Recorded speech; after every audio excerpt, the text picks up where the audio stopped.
کیا فرماتے ہیں علماء کرام چاند اور سورج گرہن کے بارے میں؟ اگر کوئی عورت حاملہ ہو اور چاند یا سورج گرہن ہو جائے تو اسے کن چیزوں کی رعایت کرنی چاہیے؟ شریعت کی روشنی میں وضاحت فرمائیے۔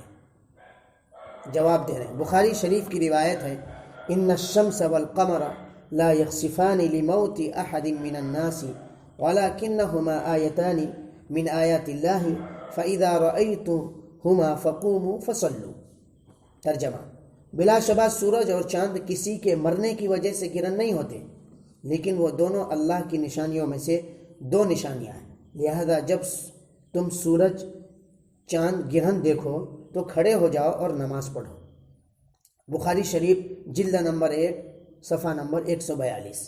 اس روایت سے معلوم ہو گیا کہ سورج چاند کا گرہن ہونا کسی کی موت و حیات کی بنا پر نہیں ہوتا، جیسا کہ جاہلیت کے زمانے میں لوگوں کا عقیدہ تھا، بلکہ ایسا ہونا قدرت الہی کی نشانیوں میں سے ہے، تاکہ آفتاب و مہتاب کا مخلوق و عاجز ہونا لوگوں پر آشکارا ہو جائے، یعنی ظاہر ہو جائے۔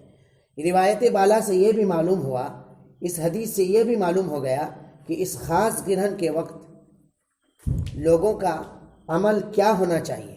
حاملہ عورت کے لیے بھی وہی حکم ہے جو دوسرے لوگوں کے لیے، یعنی جب تک گرہن رہے نماز میں مشغول رہنی چاہیے، اللہ کی حمد و کبریائی اور پاکی بیان کرنی چاہیے، اور ذکر و اذکار توبہ و استغفار کی کثرت کرنی چاہیے۔ 26 دسمبر 2019 کو جمعرات کے دن انڈیا میں سورج گرہن ہوگا، جس کا وقت صبح 7:30 بجے سے 10:30 بجے تک ہے۔ اس وقت کے درمیان جماعت کے ساتھ 2 رکعت نفل نماز پڑھنا مسنون ہے، جس میں بہتر ہے کہ قرات سری ہو، ظہر کی طرح آہستہ آواز کے ساتھ ہو، لیکن اگر زور سے قرات کی جائے تاکہ مقتدیوں کو اکتاہٹ نہ ہو تو بھی کوئی حرج نہیں، اور بہتر یہ ہے کہ قرات لمبی ہو، یعنی سورہ بقرہ کی مقدار کی جائے، اور رکوع اور سجدے بھی لمبے کیے جائیں۔ نماز سے فارغ ہونے کے بعد گرہن ختم ہونے تک دعا مانگنی چاہیے، زیادہ سے زیادہ اللہ کا ذکر، توبہ اور استغفار اور صدقہ کرنا چاہیے۔ سورج گرہن ہونا اللہ کی نشانی ہے۔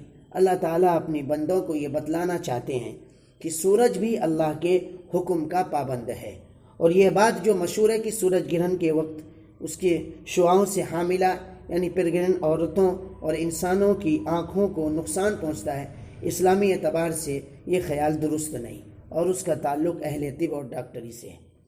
اسی طرح کہتے ہیں کہ سورج گرہن کے وقت چاقو سے کوئی چیز نہیں کھائے، یہ چیز نہیں کھائے، وہ چیز نہیں کھائے، اس کا بھی تعلق اسلامی شریعت سے کوئی تعلق نہیں، یہ بھی خیالات غلط ہے۔ یہ چیز جو لوگوں کے ذہن میں بیٹھی ہوئی ہے، وہ ساری چیزوں کو ذہن سے نکال دینا چاہیے، اور وہی کرنا چاہیے جو شریعت جس کا کیا دیتی ہے، حکم دیتی ہے۔ آمین۔ وآخر دعوانا الحمدللہ رب العالمین۔